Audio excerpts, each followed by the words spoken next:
So today in our multi-step equation review, we're going to look at special cases. So in this first problem, I've drew a tree map. So go ahead and draw that, copy the equations down. Based on yesterday's review or day one's review, you should be able to solve these problems. So if you feel comfortable, pause the video, solve these problems. When you get confused or you're ready, come back and check your answers. So for this first problem, 2x plus 5x minus 4 equals 5x minus 2x. Okay. What I really want you guys to first compare is how we made these problems different. So you can see that these second coefficients are different right there. Okay.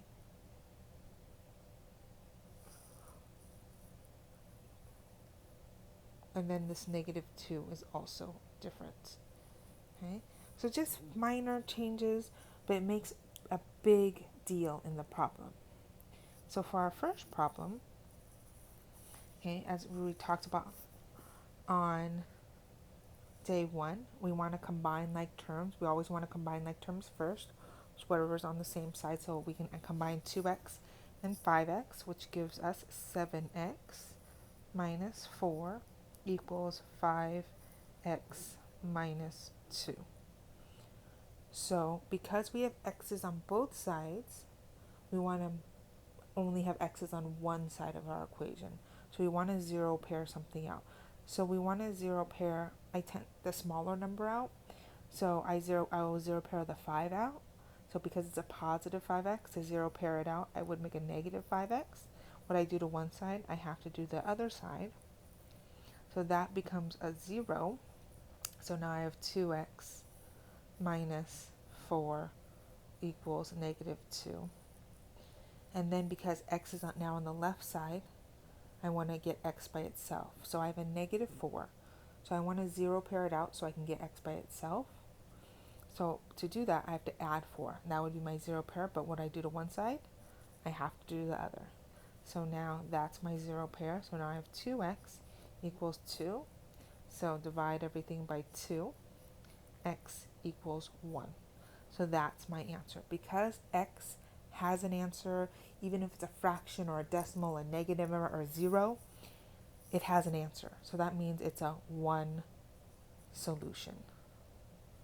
Which means the only time this blue equation is true, or both sides are equal to each other, is if x equals 1. Okay. Where on my second equation, okay, we see the changes, the minus 2 on the left side and the 7x. Let's see what happens. Okay, so we still combine like terms. 7x minus 2 equals 7x minus 2. What do you notice?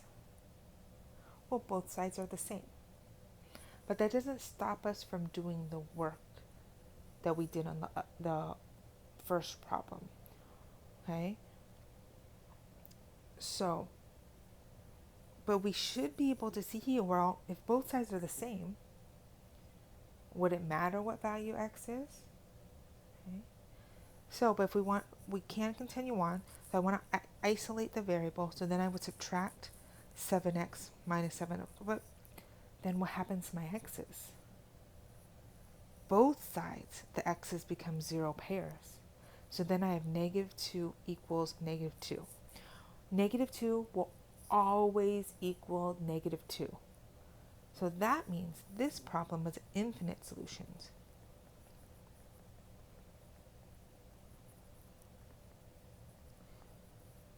Which means any value for x, no matter what it is, will always be equal to each other on both sides. Okay. And our last problem, all right, let's go ahead and solve it. We're going to combine like terms. 2x and 2x, 2x and 5x makes 7x minus 4 equals 7x minus 3. So what do you guys notice? The 7x's are the same, and then on the left side you have a negative 4, on the right side you have a negative 3. Okay, So if I subtract 7x on both sides, like I'm supposed to, that both become a zero pair. And now I have -4 equals -3. Okay, is that true? That's never true, right? So what that tells me, this is a no solution, which means there is no value for x. That this equation, 2x plus 5x minus 4 equals 7x minus 3, will ever be true. There's no value for x where that will ever be true. Okay? So take a minute, write down all the things you noticed about this problem, because it will help you on our next step of this, to help you guys remember the difference between one solution, infinite solution, and no solution. So now we're going to make a triple bubble, or a compare and contrast map. Okay, so what is the same, what is different about all three of these things? A one solution, no solution, infinite solution. Okay, well, one solution has one answer, right? X equals one number.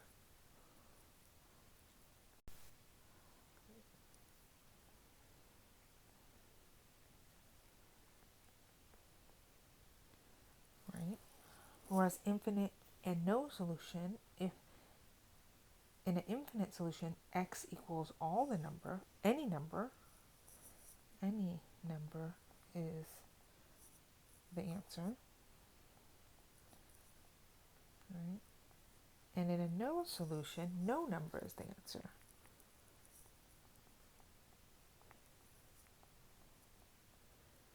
Okay, so that's the obvious stuff. But within solving the equation, what did you notice? They all three of them had only one thing in common. They all had constants. Okay? The constant is the number without a variable. So the one thing they had in common is equation had constant. Okay? That's the one thing they all had in common. Okay? In a one solution, there was an x, there still was an x. Once you combine like terms, once you isolated the variable, x or whatever the variable was still existed.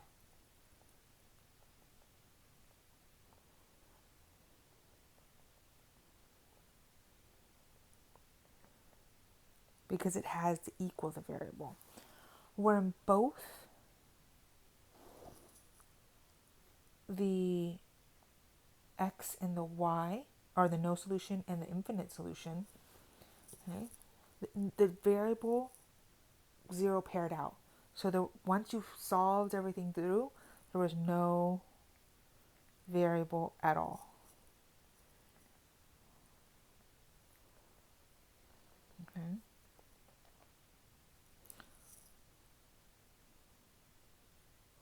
And then in a no solution, the numbers, the constants did not equal each other.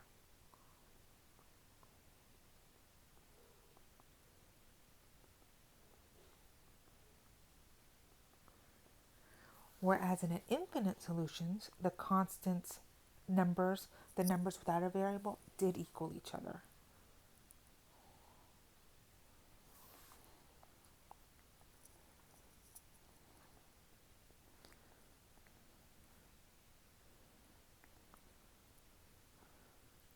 Right? So what I mean by that is, like, if you had something, it would be 2 equals 2. That would be your final work, right? Whereas in a no solution, it'd be something like 2 does not equal 3.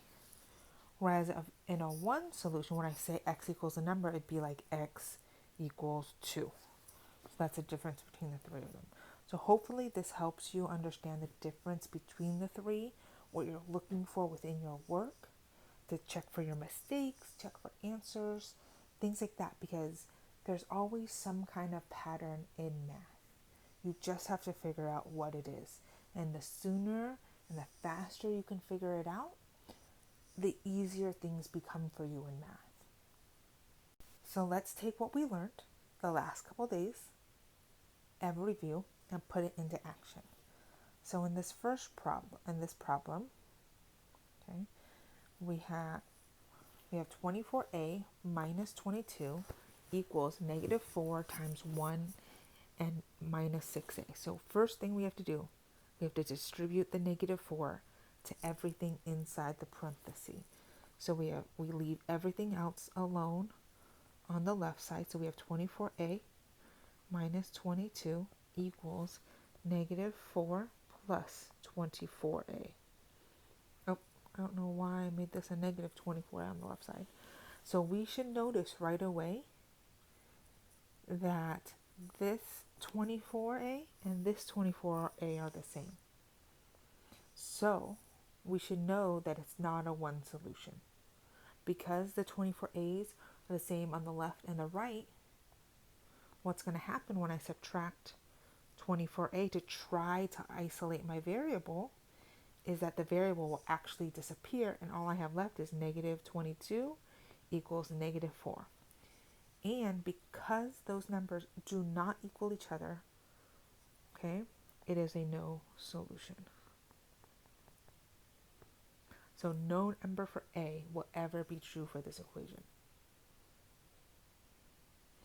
So the next step, if you want to go to the higher level, what can I change in this equation to make it equal, to make it a one solution, or make it an infinite solution?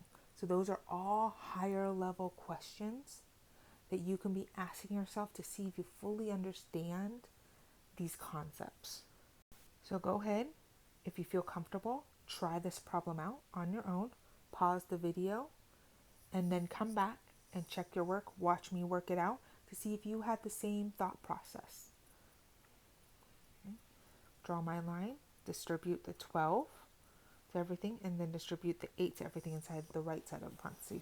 So 12 times 2k is 24k.